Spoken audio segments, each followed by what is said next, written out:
کچھ شک نہیں کہ انسان کم حوصلہ پیدا ہوا ہے، جب اسے تکلیف پہنچتی ہے تو گھبرا اٹھتا ہے، اور جب ملتا ہے اس کو مال تو بخیل بن جاتا ہے۔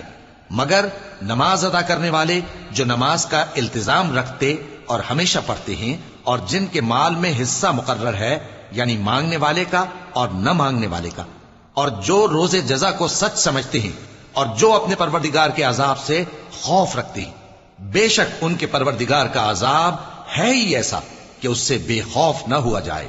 اور جو اپنی شرمگاہوں کی حفاظت کرتے ہیں مگر اپنی بیویوں یا باندیوں سے کہ ان کے پاس جانے میں انہیں کچھ ملامت نہیں، اور جو لوگ ان کے سوا اور طریقے ڈھونڈیں تو وہ حد سے نکل جانے والے ہیں، اور جو اپنی امانتوں اور اپنے عہد و پیمان کا پاس کرتے ہیں، اور جو اپنی گواہیوں پر قائم رہتے ہیں، اور جو اپنی نماز کی پابندی کرتے ہیں، یہی لوگ جنتوں میں عزت و اکرام سے ہوں گے۔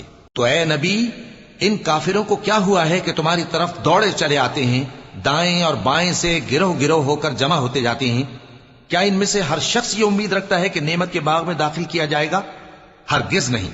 ہم نے ان کو اس چیز سے پیدا کیا ہے جسے یہ جانتے ہیں، پس مشرقوں اور مغربوں کے مالک کی قسم کہ ہم طاقت رکھتے ہیں، یعنی اس بات پر کہ ان سے بہتر لوگ بدل لائیں، اور ہم عاجز نہیں ہیں۔